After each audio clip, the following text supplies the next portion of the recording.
Kathy entered the prison building alone. No one accompanied her or told her how to behave. A fragile, pretty woman, she sat quietly waiting, watching as they brought him to her. The man who had once tried to lure her into a trap. The man she believed to be a repeat murderer. A dangerous, incurable psychopath obsessed with sex and control. She forced herself to smile politely, shook his hand, and leaned in to kiss his cheek. Her fingers brushed against his clean-shaven hand. One can only guess what it cost her, how much inner strain it took. But even now she couldn't leave. She had to ask him the question that had been tormenting her. She would not go without answers. Otherwise, she would never forgive herself for not trying. On Saturday, February 15, 2003, 21-year-old Christy Johnson called her mother, Terry Hall, just for a casual chat as she usually did. Christy told her mother she was going to the Century City Mall in Los Angeles, and Terry suggested she buy herself a belated Valentine's Day gift. Christy was supposed to call again on Sunday, but she didn't, nor did she call on Monday. Her mother tried to reach her, but Christy's cell phone went unanswered, and her co-workers were puzzled as to why she hadn't shown up for work. Terry knew her daughter would never miss work. Christy dreamed of becoming part of the film industry, wanted to work as a makeup artist, and was well on her way to making that dream come true. She wouldn't have just walked away from it all. Terry contacted the police and also informed her ex-husband, Kirk Johnson, that their daughter was missing. Both parents flew to Los Angeles to be near the place where Christy had disappeared, to hand out flyers and to take part in the search. They feared that someone Christy knew might have heard her. She had recently broken up with her boyfriend and had even gone to the police to report domestic abuse. Detective Virginia Obenchain, who took charge of the missing person investigation, spoke with the young man. He admitted to the abuse, explaining that it had happened only once, that he was deeply ashamed, that he loved Christy very much, and that they had already reconciled. He had nothing whatsoever to do with her disappearance, and, in fact, had been out of town when she vanished. His alibi checked out. Ruling out that lead, Detective Obenchain interviewed Christy's roommate in Santa Monica, who confirmed that Christy had indeed gone to the Century City Mall. She came back in high spirits, saying she'd been invited to audition for a role in a James Bond movie. Allegedly, they were looking for new faces, and Christy, tall, blonde, and beautiful, seemed like a perfect fit. Christy told her roommate where the audition would be held, but the roommate couldn't recall the address. Police went to the mall and reviewed surveillance footage to see if Christy appeared on camera, and she did. But although they checked every camera, they couldn't spot any man accompanying her. Christy had told her roommate that the meeting with the supposed film industry representative was scheduled for 5:30 p.m. But where exactly? Fortunately, by 2003, technology had advanced enough for investigators to determine that Christy's last phone activity was at 5:35 p.m. from the mountain area of Laurel Canyon in the Hollywood Hills. A local woman confirmed that a girl matching Christy's description had driven up in a white Miata and asked for directions to one of the houses on the hill. After that, all trace of Christy was lost. The police turned to the media for help, sharing Christy's photo and information about her meeting with a mysterious man at the shopping mall. A newspaper article about the case caught the eye of Susan Murphy, and she immediately felt a sense of déjà vu. Susan called the police and was connected with Detective Virginia Obenchain. She explained that just a few days before Christy's disappearance, she herself had been approached by a man at the very same mall. He introduced himself as Victor Thomas, claiming to be a cinematographer. According to him, there was a casting call underway for a new James Bond movie. Victor told Susan that with her looks, she would be perfect for the role, and he gave her an address in West Hollywood where the audition was supposedly taking place. At first, Susan assumed he was simply trying to flirt with her, but a small part of her hoped the offer might actually be real. She decided to go, but not alone. Her boyfriend came with her. When Susan met Victor, he suggested they go have a coffee and discuss the details. As he spoke, he gestured toward an abandoned building nearby. Susan refused to go anywhere with him until he showed her some credentials. He claimed he had left them on set. At that moment, Susan signaled to her boyfriend, and Victor realized she wasn't alone. He immediately changed his tone, told her she was definitely not right for the part, and walked away. Susan and her boyfriend tried to follow the man, but he managed to escape. Police checked the name Victor Thomas and reviewed surveillance footage from the mall. Predictably, no one by that name matched his description, but the cameras did show that a man had followed Susan around the mall for some time before finally approaching her. Unfortunately, his face was too obscured to be identified. However, what Susan told detectives next completely turned the investigation upside down. She said that the supposed cinematographer had asked her to wear a very specific outfit to the audition: a man's white dress shirt, a black miniskirt, pantyhose, and black high heels. The higher, the better. The outfit was also supposed to include a tie, which, according to Victor, she would be given on site. Those words changed everything. On the day she disappeared, Christy Johnson had purchased that exact list of clothing items at the mall. Her roommate also confirmed that Christy had been told to come to the audition dressed in a particular way. This detail had never been released to the media, which meant Susan could only have known it if she had spoken directly to the same man who lured Christy away. Thanks to Susan, the police were finally able to produce a composite sketch of the suspect and release it to the public. Actress Kathy DeBono happened to be watching television when the morning news showed the composite sketch. The moment she saw it, she confidently picked up the phone and called the police to tell them her story. It had happened a few years earlier when Kathy was 29. Tall, slender, and strikingly beautiful, she had already appeared in several TV shows: Chicago Hope and Star Trek Deep Space Nine. One day, while walking through the Century City Mall, she was approached by a well-dressed man. He politely asked whether she was an actress. When Kathy said yes, he invited her to audition for a role in a James Bond movie. The man introduced himself as Brian and claimed to work for Disney. He complimented Kathy, was very courteous, and looked every bit the successful professional. He asked her to wear the same provocative outfit that police had already heard about from other witnesses. But what he didn't anticipate was that, as an actress, Kathy was well acquainted with how legitimate auditions actually worked, and they always went through her agent. She grew suspicious when Brian insisted on keeping her agent out of it, and even more so when he offered an absurdly large sum of money for the role. Brian answered her probing questions smoothly, maintaining a confident demeanor. But Kathy already understood what kind of person she was dealing with. She decided to keep talking to him, only to expose his deceit. Eventually, she agreed to go to the address he gave her, but not right away. Her agent called Brian's supposed office at Disney, and they confirmed that no one by that name had been at the mall that day, and that Disney was not producing any James Bond film. When Kathy finally went to the address Brian had provided, she brought a friend, a professional stuntman, along for safety. They drove to the location, but Brian never showed up. Kathy believes he spotted her companion and decided to disappear. Having failed to uncover his true identity, she could only hope that no other woman would fall for Brian's lies. But of course, those hopes were not meant to come true. Just hours before Christy disappeared, only a few hours after Victor fled from Susan Murphy and her boyfriend, a man sat down at a restaurant table in the Century City Mall. The table belonged to Alice Walker. Alice was an actress, dancer, and writer. At the time, however, she had only recently moved to Los Angeles and was working as a waitress while trying to break into the film industry. The man who joined her introduced himself as Victor and claimed he was also a writer. He said he had written a book about a man who was framed for filming real-life murders, movies that supposedly depicted actual killings. As one might guess, the conversation soon turned into an invitation. Victor told the attractive young woman that she would be perfect for an audition for a James Bond movie. Alice suspected nothing. She put on high heels, a blouse, a skirt, and pantyhose, just as he'd asked, and went to a building in West Hollywood, the same place where Susan Murphy had been invited. Victor told her that the film's director would be present at the audition, but when Alice arrived, there was no director. Still, Victor suggested that she go through a few movements. She agreed. He had her walk in a circle a few times, then sit down with her legs crossed so that her ankles were pressed tightly together. It felt odd, unsettling even, but not yet frightening.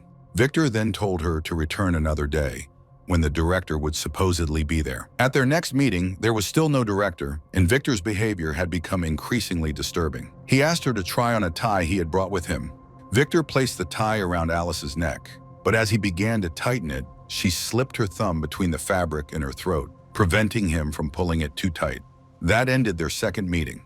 Victor told her they would try again in a day or two. On February 15th, the very day Christy Johnson vanished, Victor called Alice. She didn't answer, and he left a message, his voice oddly agitated, saying he was trying to reach her. Was it possible that, unable to reach Alice, the predator turned to Christy instead? The thought haunted her. She realized that she had survived purely by chance, despite having been alone with the probable kidnapper not once but twice. So who was this man? Victor or Brian? Or perhaps neither? Detectives were confident that sooner or later someone would recognize the man in the composite sketch, and they were right. Detective Obenshain received a call from a parole officer who said the sketch looked strikingly similar to one of her former parolees. Victor Paleologus. Paleologus had served time for sexual assault and had been released less than a month before Christy Johnson's disappearance. Since his release, he had failed to report to the authorities even once. Victor was 40 years old. He had grown up in the suburbs of Philadelphia and moved to Los Angeles in his early 20s. He was divorced and had once owned 3 restaurants, all of which had gone bankrupt. One of them, as it turned out, was located in the very same building where he had lured Susan Murphy and Alice Walker for their supposed auditions. His criminal record was extensive: theft, identity fraud, scams. But what truly drew the detectives' attention were Victor Paleologus's crimes against women. In 1989, Victor met a stunning 21-year-old woman named Christine Kludgen. Introducing himself as John Marino, he claimed to work in the music industry. Victor could be quite charming when he wanted to be, and when he invited Christine to dinner, she agreed. John promised to pick her up in a limousine. They would have dinner, he said, and then head to a hotel for an exclusive party, one where celebrities like Madonna were expected to appear. Dinner went smoothly, and afterward they drove to the hotel. But as soon as they reached the designated floor, Christine felt uneasy. What kind of party had no music, no voices, no security guards at the entrance? And why did her companion have a key card to the room? Before she could fully process the situation, they were inside, and the man suddenly tried to kiss her. Christine pushed him away, but he grabbed her, threw her onto the bed, and began tearing at her clothes. Then she saw something chilling: ropes tied to the headboard. He had come prepared. Christine fought desperately. Fortunately, she knew a few self-defense techniques and wasn't afraid to use them. The struggle went on for over an hour. Victor alternated between begging for forgiveness, claiming stress had driven him to act that way, and lunging at her again. At one point, he tried to strangle her with his bare hands. Christine managed to twist free and bit him as hard as she could in the groin. He was still fully clothed, but the pain was enough. He rolled off the bed, screaming in agony. Christine shouted for help. The attacker grabbed his jacket and bolted out of the room, cursing as he fled. When help arrived, Christine was covered in bruises and abrasions. Victor was soon arrested and charged with assault, attempted sexual assault, and false imprisonment. But then came the shocking part. During the trial, the jury decided that Victor didn't look like a rapist. Christine was outraged. What, she wondered bitterly, was a rapist supposed to look like? In the end, the jury couldn't reach a unanimous verdict on most of the charges, except for one: false imprisonment. Victor pleaded guilty to that count and was given probation. He had gotten off almost scot-free. His confidence soared, and of course, he had no intention of stopping. So when, 2 years later, he met actress Elizabeth Buzzini, Victor followed his usual pattern, claiming once again that he worked for Disney. He took Elizabeth to a bar so they could talk. Everything seemed normal at first, until she noticed a strange white powder that had somehow appeared in her drink. Elizabeth kept her composure. Calmly, she excused herself, saying she was going to the restroom, and discreetly asked the manager to call the police. Then she returned to the table and tried to keep Victor there until officers arrived. She asked him directly what the white powder in her glass was. Victor replied that it was just sugar. Elizabeth smiled and suggested they switch drinks, saying she didn't like sugar in hers. Victor gave her a strange look, muttered that he'd be right back, and, of course, ran away. The police took Elizabeth's statement and collected the drink as evidence, but no charges were ever filed against Victor. Then in 1996, another woman he had briefly dated accused him of breaking into her home and chasing her while trying to strangle her. To avoid arrest, Victor barricaded himself inside his trailer. When officers finally got to him, he refused to walk, so they carried him to the patrol car. He was charged with multiple offenses, but once again struck a plea deal, admitting guilt only to robbery. The result? Another probation sentence. 2 years later, Victor Paleologus struck again. This time, he lured a young woman named Heather Mayer to one of his empty restaurants, once more under the familiar pretense of a casting opportunity. Once inside, Victor tied her ankles together, climbed on top of her, and began strangling her. Somehow, Heather managed to break free and escape, a narrow miracle that likely saved her life. For this brutal attack, Victor served less than 4 years in prison after reaching yet another plea deal with prosecutors. In exchange for dropping the charges of attempted sexual assault and false imprisonment, he pleaded guilty only to assault. After 3 years and 5 months, on January 20th, 2003, the predator was released, free to walk once again among unsuspecting people. And ravenous as ever, he wasted no time returning to his old ways. Just 4 days after his release, he approached Susan Murphy at the Century City Mall. Soon after, he targeted Alice Walker. And then only 26 days after leaving prison, Christy Johnson vanished. Surprisingly, finding Victor Paleologos turned out to be far easier than anyone expected. As it happened, he was already in jail. The Beverly Hills police had arrested him for auto theft. Victor had gone on a test drive with a car dealership employee. When they returned to the showroom, he announced that he wanted to buy the car. They discussed the details for a bit, and then at some point, Victor quietly pocketed the keys and drove off in the brand new vehicle, heading straight toward the mall. Clearly, when he'd said he was taking the car, he had meant it literally. The unlucky car thief was caught within an hour. When detectives investigating Christy Johnson's disappearance questioned him, Victor calmly insisted that he had never met her and had only seen her photo on the news. He was composed, confident, and claimed to have an alibi for the night of February 15th, saying that late that Saturday evening, he'd had dinner at a restaurant with a friend. The friend confirmed the dinner took place, but that did little to help Victor's case. After all, Christy had last been seen around 5:30 p.m., while Victor's dinner occurred much later. There was more than enough time for him to have abducted Christy and hidden her somewhere before calmly meeting his friend. Meanwhile, in the parking lot of the St. Regis Hotel, near the mall where Christy had been shopping, her car, a Miata, was found. Christy's father, Kirk, feared that the police might discover his daughter inside the trunk, or at the very least traces of blood. But the car was spotless, meticulously cleaned.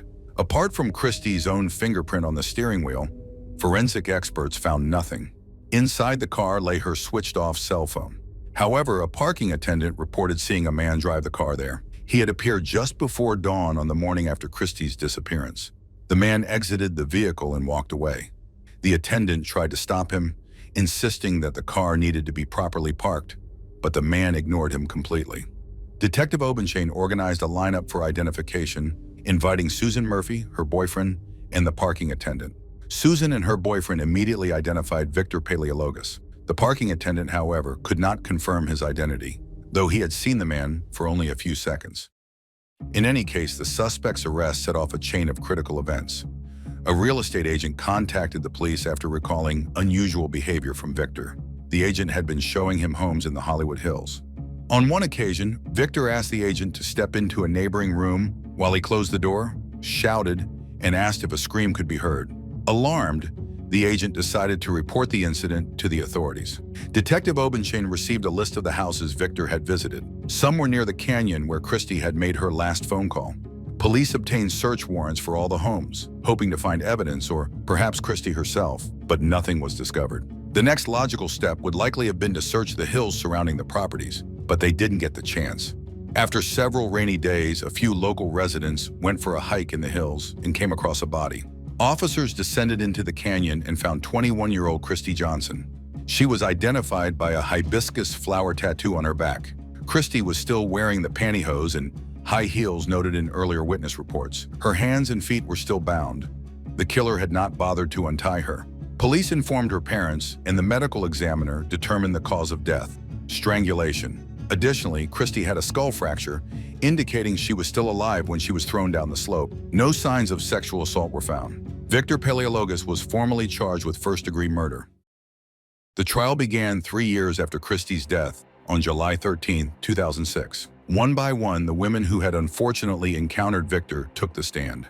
Their testimonies were eerily similar, describing almost exactly the same events: the outfits he asked them to wear, his behavior, and the settings of the auditions. Their statements matched word for word. A far more shocking story could have come from Christine Kludgian, who had fought Victor in the hotel room, but Victor's attorney successfully prevented her from testifying. However, Elizabeth Bozzini, who had narrowly avoided drinking the spiked beverage Victor had prepared, did testify. Interestingly, the Santa Monica police had kept that drink for over 10 years. When it was finally tested in a lab, it was found to contain a powerful drug capable of completely clouding a person's mind, clearly intended for nefarious purposes. The defense argued that the prosecution had no physical evidence, and technically, they were correct. The only eyewitness in the case was the parking attendant, and he did not identify Victor Paleologos as Christy's killer. The trial lasted 2 weeks, with the prosecution calling around 40 witnesses. When suddenly Victor's attorney approached the court, the defendant decided he was willing to accept a plea deal. As had happened many times before, The prosecution agreed, fully aware that they had no physical evidence. They knew that if even one juror doubted Victor's guilt, they would be forced to retry the case. Victor refused to explain what he had done to Christy, agreeing only to take responsibility for her death. It was not a full confession, but he would agree to no more. The prosecution, the judge, and Christy's family accepted this. The jury was dismissed. Everything seemed settled. Then Victor changed his mind again. He wrote a long letter to the court, accusing his attorney of pressuring him into the plea deal, claiming he was actually innocent. His attorney denied the accusation, of course. Victor insisted that the trial continue, though it was unclear what he hoped to achieve. Did he think he could convince a jury of his innocence, as he had tried before? Or was he aiming for a better plea deal? Fortunately, the law does not bend to such games. The judge explained to Victor that a plea deal cannot be voided simply because he changed his mind. Victor was ultimately sentenced to 25 years to life, with the possibility of parole, an excellent outcome for the prosecution, given that he could have faced the death penalty or life imprisonment without the possibility of release. Christy's family agreed to the plea deal because the prosecutor confidently assured them that even with the possibility of parole, Victor would never be released given a first-degree murder conviction. However, the prosecutor could not have foreseen changes in California law. In 2022, the state decided that prisoners over 50 years old who had served more than 20 years could be eligible for a parole hearing. Research supports the reasoning. Elderly individuals are far less likely to commit crimes after release. But frankly, there is an even more practical motivation: overcrowded prisons and the enormous cost of incarceration. Billions of dollars are spent maintaining people behind bars, 96% of whom would not commit even minor offenses upon release. Yet Christy's mother, Terry, strongly disagrees. She is convinced that Victor would still have the strength and will to attack a vulnerable young woman, even after turning 60. And she is not alone. Many share her fear of his potential release. Kathy DeBuono agreed with her. Having studied psychology, and after her encounter with Victor, she delved into criminal psychopathy. In her view, Victor is a psychopath, meaning he will never change at any age. Determined to raise awareness, Kathy decided to make a documentary, telling as many people as possible about his crimes. She even wrote to Victor in prison, asking if he would be interested in participating in her project. He refused to appear in her film. Nevertheless, a correspondence began between them, lasting several years. His first letters were very polite, but at some point his true nature surfaced. He sent her a letter in which sexual fantasies were intertwined with violence, revealing the dangerous mindset beneath his courteous facade. Believing that Victor was a psychopath, Kathy decided to dig into his past, knowing that such tendencies often emerge early in life.